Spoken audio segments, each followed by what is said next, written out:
प्रिय विद्यार्थियों, मैं डॉक्टर दीपक सालवी, सहायक आचार्य चित्रकला विभाग, राजकीय महाविद्यालय सागवाड़ा, मैं इस ई व्याख्यान श्रृंखला में भारतीय कला के इतिहास की इस यात्रा में प्रत्येक ई लेक्चर में नए पाठ्यक्रमों के विषयों को लेकर आ रहा हूँ और निरंतर मैं आपको आपके पाठ्यक्रम से जुड़े हुए इन ई व्याख्यानों के PDF नोट्स आपको व्हाट्सएप ग्रुप पे मैं प्रेषित करता हूँ, जिसमें कई रोचकता के साथ में रोचक बनाते हुए, आपके पाठ्यक्रम को रोचक बनाते हुए, इंटरेस्टिंग बनाते हुए आपके सामने मैं PDF नोट्स देता हूँ। और प्रत्येक ई लेक्चर पुराने ई लेक्चर के साथ में जुड़ा हुआ है। तो प्रिय विद्यार्थियों, इन सबको आप देखने की कोशिश करें, नोट्स को समझने की कोशिश करें। और कुछ विद्यार्थी इसको बहुत अच्छे तरीके से, रोचक तरीके से देखते भी हैं, सुनते भी हैं, समझते भी हैं। तो इसी ई व्याख्यान की श्रृंखला में, इसी आशा के साथ में मैं आज आपको अकबर कालीन चित्रों के बारे में जो हम पढ़ रहे थे उससे आगे की कड़ी में बात करूँगा कि अकबर कालीन जो चित्र बने हैं, कौन कौन से चित्र बने हैं, ये मैंने पिछले ई व्याख्यान में आपको बता दिया था, जिसमें अभारतीय ग्रंथों के चित्रों में हमजानामा से बात करी थी, ऐतिहासिक ग्रंथों में अकबरनामा से बात करी थी, और बाबरनामा जो अकबरकालीन ग्रंथ है उसके बारे में बात की थी, तूतीनामा जिसमें तोते के प्रेम की कहानी का वर्णन है उसमें बात करी थी, तिमूरनामा की बात करी थी, शाहनामा की बात करी थी, रजमनामा की बात करी थी, अनवार ए सुहेली जो पंचतंत्र का अनुवाद उसके बारे में बात करी थी, रामायण की बात करी थी, चंगेजनामा, जफरनामा, इन ग्रंथों की बात करी थी। तो प्रिय विद्यार्थियों, ये जो आपको मैं ई व्याख्यान में जो पिछला ई व्याख्यान है इसको जोड़ते हुए कि प्रमुख ग्रंथों में जो चित्रण रहे हैं, तो उसके आगे की कड़ी में अकबर कालीन प्रमुख चित्रकार, इसके बारे में बात कर रहा हूँ कि अकबर के शासन समय में कौन कौन से चित्रकारों ने काम किया, उस बारे में बात कर रहा हूँ। तो अबुल फजल जिसने आईने अकबरी जो लिखा था, ये पूछा जाता है कंपटीशन एग्ज़ाम में। तो अबुल फजल ने आईने अकबरी में शहंशाह अकबर की चित्रशाला में ऐसा लिखा है, उसने मेंशन किया है कि लगभग 100 चित्रकार उसके चित्रशाला में कार्य कर रहे थे, और जो विश्व के विभिन्न कलाकारों के जो प्रसिद्ध कलाकार रहे हैं उनमें वो अपना महत्वपूर्ण स्थान रखते थे। तो उसके बारे में वो कुछ चित्रकारों का जिनका जिक्र किया है उनके बारे में हम थोड़ा सा अध्ययन करेंगे। ये परीक्षा में पूछा भी जाता है और याद भी रखना चाहिए। सबसे पहला चित्रकार है हमारे बसावन। तो अकबर के दरबार में बसावन प्रतिभाशाली चित्रकारों में गिना जाता था और भारत के प्रमुख चित्रकारों में गिना जाता था, और उसने अपनी कला प्रतिभा के कारण अकबर के दरबार में अच्छा सम्मान प्राप्त तो था। और ज़्यादा विशेष इसके जीवन के बारे में हमें जानकारी प्राप्त नहीं है, किंतु ये इतना पता है कि वो एक हिंदू चित्रकार था और उसने भारतीय जीवन की बड़ी ही सुंदरता से अंकन किया। और बसावन ने रजमनामा, अकबरनामा, दाराबनामा आदि ग्रंथों में चित्रण कार्य किया। इन चित्रों में आकृतियों की गठनशीलता, स्वाभाविकता की अभिव्यक्ति, छाया प्रकाश के प्रभाव आदि पर यूरोपियन शैली का प्रभाव दिखाई देता है। छतों का परिप्रेक्ष्य, वस्त्रों की सिकुड़न मतलब सलवटे में छाया प्रकाश आदि के चित्रों के अनुमान से अनुमान लगाया जा सकता है कि बसावन ने यूरोपीय चित्रों का अवलोकन कर चित्रणकारी किया। इसके अतिरिक्त चित्रों में सुनहरी व कोमल रंग योजना का प्रयोग किया, जो कि इसकी प्रमुख विशेषता रही है। और ऐसा माना जाता है कि बसावन ने लगभग 200 चित्रों का निर्माण किया।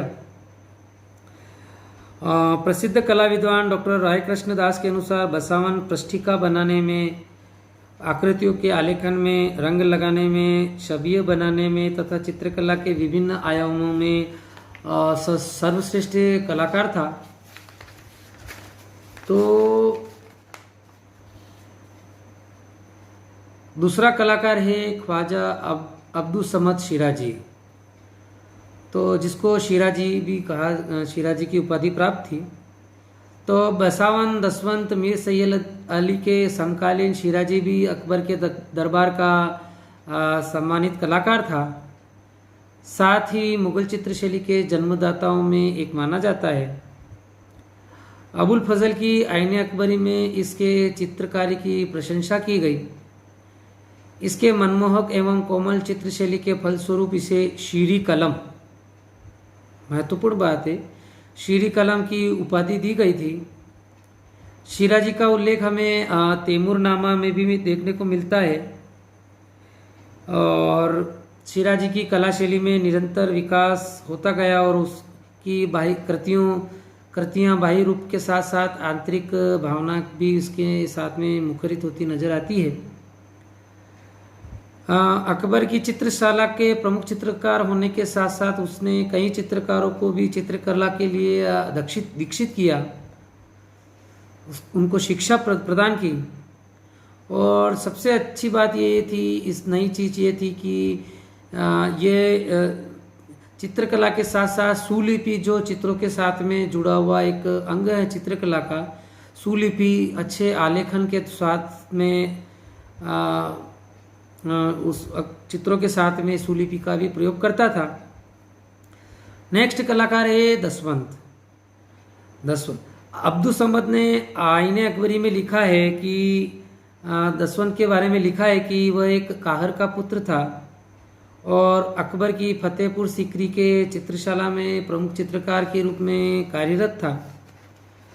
और कला में रुचि होने के कारण वह दीवारों पर भी बेलबूटे आदि का चित्रण कार्य करता था। उसकी इसी प्रतिभा के फलस्वरूप ख्वाजा अब्दुल समद ने अपने संरक्षण में चित्रकला की दीक्षा दी। और इनके जीवन के काल के बारे में भी हमें कम ही जानकारी प्राप्त हुई है और इसके हस्ताक्षर युक्त तो चित्र कम ही प्राप्त हैं, लेकिन कुछ जो चित्र प्राप्त हैं उन पे हमजा चित्रावली, तैमूर के एक चित्र अनुकृति पर तथा रमजनामा के अनेकों चित्रों पर इसके नाम देखने को मिलता है। दसवंत द्वारा चित्रित एक चित्र राष्ट्रीय संग्रहालय नई दिल्ली में सुरक्षित है। दसवंत ने अधिकांश चित्र पौराणिक कथानकों के बनाए हैं। इसके अतिरिक्त दैनिक जीवन पर आधारित और काल्पनिक चित्र भी इन्होंने बनाए हैं। दसवंत ने अपने चित्रकारों में उर्दू रेखाओं द्वारा केंद्रीय आकृति के उचित संयोजन में संतुलन को स्थापित किया है। उसके ये जो चित्र हैं, ये चित्रों की प्रमुख विशेषता रही है। और इसके चित्रों में चूँकि उस वक्त यूरोपीय प्रभाव चित्रों में मुगल चित्र शैली में आना शुरू हो गया था, तो दसवंत के चित्रों में हिंदू परंपराओं के साथ साथ हमें यूरोपीय चित्र शैली का भी कुछ कला तत्वों में प्रभाव हमें देखने को मिलता है। अगला है आपका मीर सैयद अली। मीर सैयद अली का जन्म जो है वो तबरेज नगर में हुआ था। इनके पिता जो थे वो सुल्तानिया के शाह के दरबार में प्रमुख चित्रकार थे, चित्रकार के रूप में कार्यरत थे। प्रारंभ से ही इसे चित्रकला और सुलेख का कला, जो मैंने पहले बताया था कि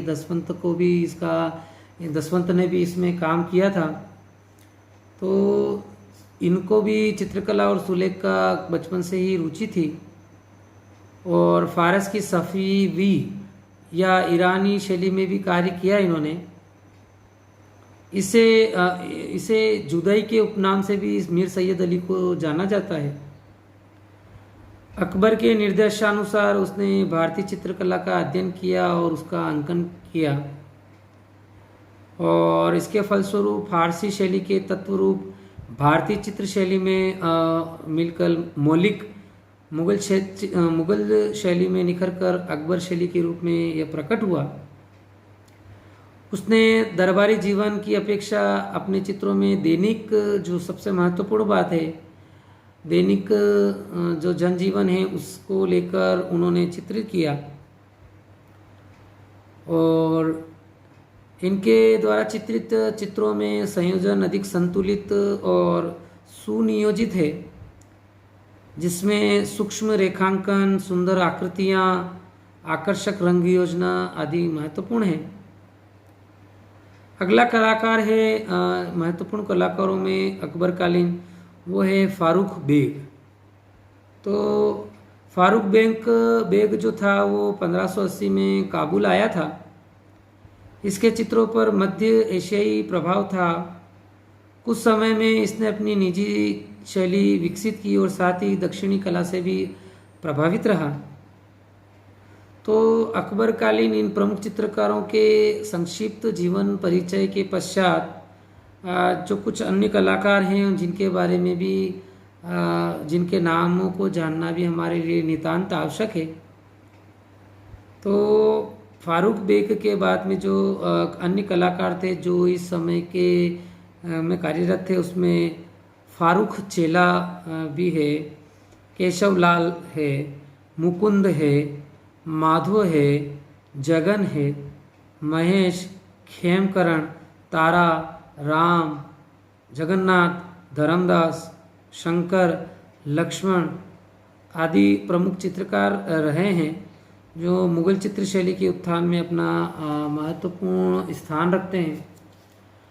तो प्रिय विद्यार्थियों, आपने अभी प्रमुख चित्रकारों के बारे में पढ़ा अकबरकालीन।